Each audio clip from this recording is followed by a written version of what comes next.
Vous êtes-vous déjà retrouvé à un événement, à regarder autour de vous, à vous sentir comme un poisson hors de l'eau, essayant désespérément de trouver un moyen de vous immerger dans la conversation autour de vous?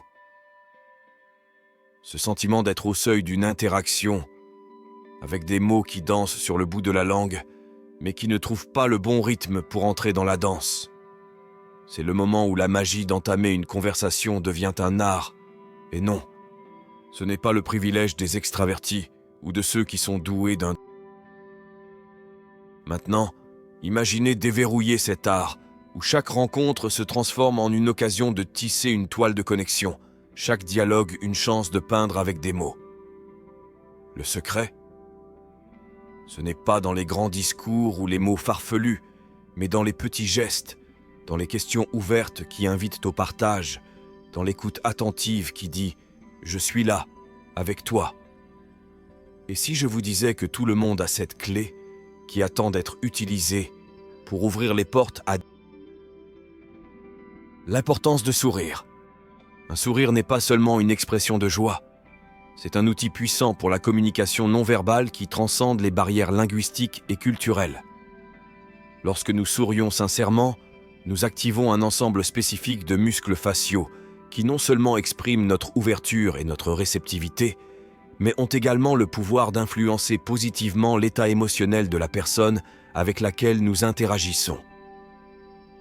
Les neurosciences derrière le sourire impliquent la libération de neurotransmetteurs, tels que la dopamine et la sérotonine, qui contribuent au sentiment de plaisir et de bonheur, créant un environnement propice à une interaction.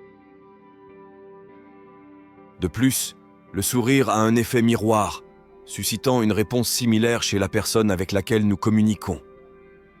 Ce phénomène, connu sous le nom de contagion émotionnelle, permet d'établir une connexion immédiate et un sentiment d'empathie entre les interlocuteurs. Par conséquent, en abordant quelqu'un avec un sourire sincère, nous démontrons non seulement notre volonté d'interagir, mais nous invitons également inconsciemment l'autre personne à s'engager dans un échange positif. Commentaire sur le contexte. Utiliser le contexte immédiat comme tremplin pour entamer une conversation est une technique qui repose sur l'observation attentive et la sensibilité à la situation. Faire une observation sur quelque chose qui se passe autour de vous démontre non seulement votre capacité à être présent et engagé dans l'environnement, mais fournit également un point de départ neutre et simple pour le dialogue. Par exemple, mentionner une œuvre d'art intrigante dans une galerie peut révéler un intérêt commun pour l'art, tandis que commenter la complexité d'une boisson dans un café peut conduire à une conversation approfondie sur les préférences culinaires. La clé pour rendre ces commentaires contextuellement pertinents et intéressants est l'authenticité et la curiosité authentique. En exprimant une observation qui reflète vraiment vos pensées ou vos sentiments à l'égard de l'environnement, vous invitez l'autre personne à partager son point de vue, favorisant ainsi un échange d'idées plus authentique et significatif. Non seulement cela facilite la construction d'un terrain d'entente, mais cela permet également aux deux interlocuteurs d'explorer de nouveaux sujets de conversation de manière... Questions ouvertes. Les questions ouvertes sont fondamentales dans l'art de la conversation, car elles nécessitent plus que des réponses monosyllabiques, invitant l'interlocuteur à partager ses expériences, ses opinions ou ses sentiments de manière plus élaborée.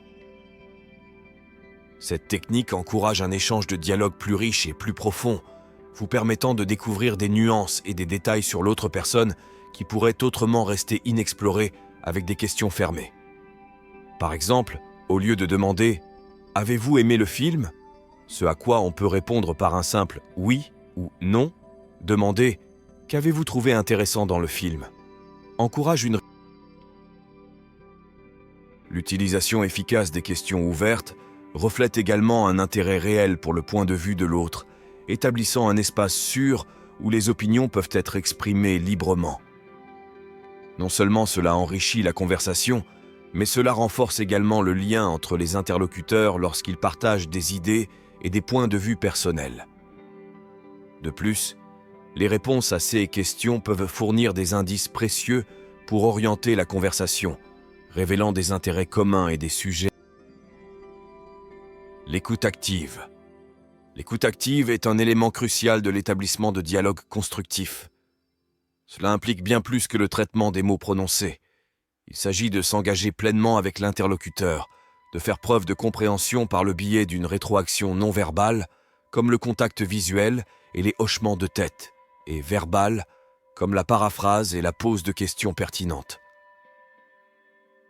Ce niveau d'engagement montre que vous accordez de l'importance non seulement au contenu de la conversation, mais aussi à la personne avec laquelle vous interagissez. De plus, l'écoute active vous permet de saisir des nuances et des sous-textes importants, ce qui peut enrichir davantage l'échange et conduire à des découvertes partagées. D'autre part, l'écoute active crée également un précédent pour la réciprocité dans la communication. Lorsqu'une personne remarque qu'elle est écoutée attentivement, elle a tendance à se sentir plus valorisée et en sécurité pour s'ouvrir, créant ainsi un cycle positif de partage et de confiance. Cela permet non seulement d'améliorer la qualité de la conversation en cours, mais aussi de jeter les bases de futures interactions positives, en établissant une relation basée sur le respect et la Partager des intérêts communs. Trouver et explorer des intérêts communs, c'est comme découvrir une clé maîtresse pour un engagement continu et significatif dans une conversation. Lorsque nous découvrons que nous partageons une passion ou un intérêt avec une autre personne, cela sert non seulement de sujet de conversation abondant, mais crée également un sentiment de camaraderie et de compréhension mutuelle. Cette reconnaissance d'un terrain d'entente peut transformer une conversation informelle en un échange engageant, ouvrant des portes pour approfondir des sujets, partager des expériences et même collaborer à de futures activités. L'enjeu ici est d'identifier ses intérêts de manière authentique et naturelle.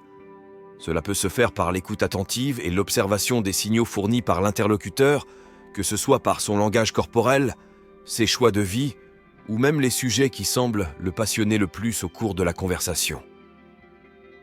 Une fois qu'un intérêt commun a été identifié, il est important de l'aborder avec un véritable enthousiasme, mais sans dominer la conversation, permettant un échange équilibré et Langage corporel positif. Le langage corporel joue un rôle essentiel dans la communication, car il transmet souvent plus que des mots. Une posture ouverte, un contact visuel ferme et des gestes d'accueil peuvent communiquer l'ouverture et l'intérêt, créant ainsi un environnement propice à la conversation.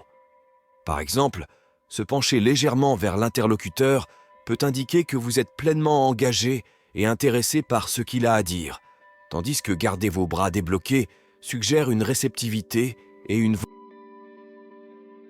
Cependant, il est essentiel que ces signaux non-verbaux soient congruents avec vos intentions verbales, car les incohérences peuvent conduire à la méfiance ou à la confusion. De plus, être attentif au langage corporel de l'autre personne peut fournir des informations précieuses sur la façon dont elle reçoit la conversation. Ce qui vous permet d'ajuster votre propre comportement et votre approche pour maintenir un dialogue confortable et engageant. La sensibilité au langage corporel, le vôtre et celui des autres, est donc un outil inestimable pour naviguer avec succès dans les... Éviter les sujets controversés au départ. Le fait d'aborder des sujets controversés dès les premières étapes d'une conversation peut créer des barrières inutiles entre les interlocuteurs. Les discussions sur la politique, la religion ou des questions sociales controversées peuvent rapidement échauffer les esprits et transformer un premier dialogue amical en un débat houleux ou, pire, en une confrontation. Il est essentiel de reconnaître l'importance d'établir une base de respect et de compréhension mutuelle avant de s'aventurer dans des sujets qui peuvent générer des désaccords importants. Entamer une conversation avec des sujets légers d'intérêt commun peut créer une atmosphère positive et réceptive, créant ainsi un environnement sûr pour...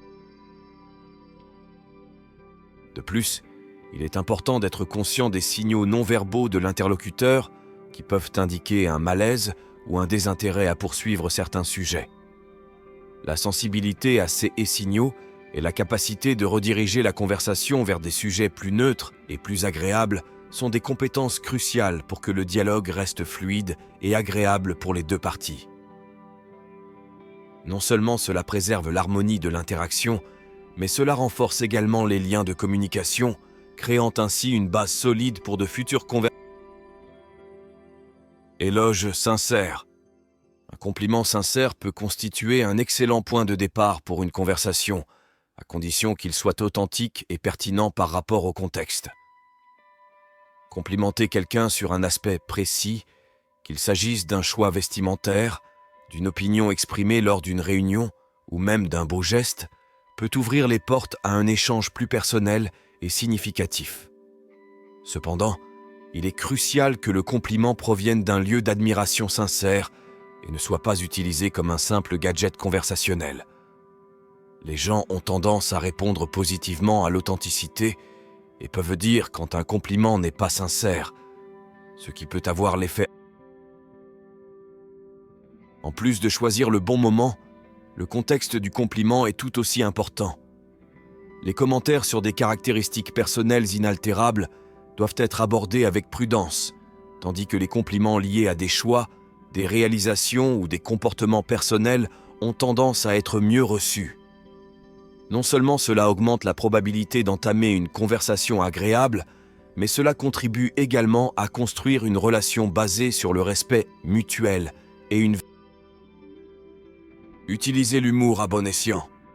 L'humour est un outil de communication puissant, capable de briser la glace et de rendre les interactions plus agréables. Cependant, il est essentiel d'utiliser l'humour avec discernement, surtout lorsque vous rencontrez de nouvelles personnes.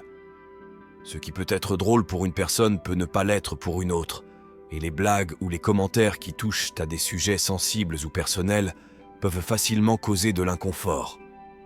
Le secret réside dans le fait d'opter pour un humour léger et inclusif, qui invite au rire sans courir le risque d'offenser. De plus, il est crucial d'observer la réaction de l'interlocuteur à l'humeur. Si l'autre personne semble désintéressée ou mal à l'aise, il est sage de rediriger la conversation vers un territoire plus neutre. L'humour devrait servir de pont vers une communication plus ouverte et détendue, plutôt que d'être une barrière qui peut inhiber l'échange authentique d'idées. L'art de la transition. Il est essentiel de naviguer habilement dans les sujets de conversation pour que le dialogue reste intéressant et fluide. La capacité à passer en douceur d'un sujet à un autre, surtout lorsque l'on se rend compte que le sujet en cours s'épuise ou n'engage plus l'interlocuteur, est un art. Cela peut se faire par le biais de liens d'idées, où un aspect d'un sujet sert de pont vers le suivant, ou par des questions qui ouvrent de nouveaux. Il est toutefois important de s'assurer que les transitions sont naturelles et non forcées, afin que la conversation se déroule de manière organique. L'écoute active est un outil précieux dans ce processus, car elle permet d'identifier les points d'intérêt et d'enthousiasme dans le discours de l'interlocuteur qui peuvent être approfondis.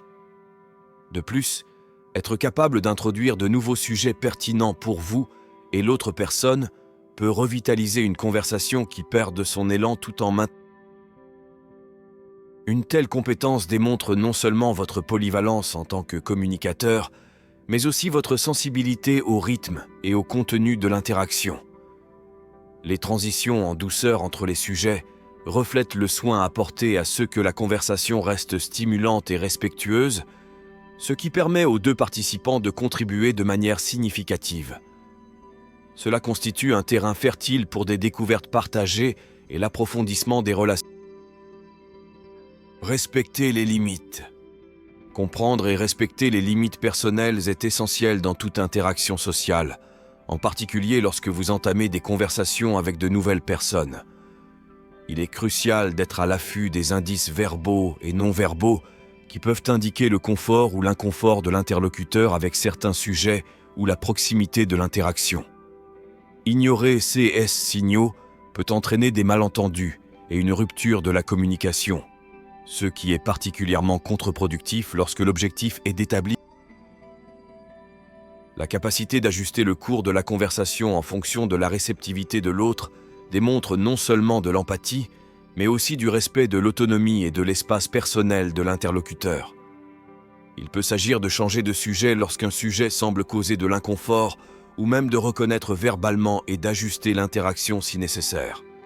Le respect des limites garantit non seulement un échange plus confortable et plus respectueux, mais augmente également la confiance mutuelle et l'ouverture au... Fermeture gracieuse.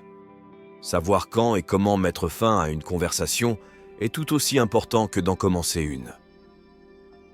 Reconnaître le moment approprié pour conclure un dialogue peut laisser une impression durable et positive, ouvrant la voie à de futures interactions.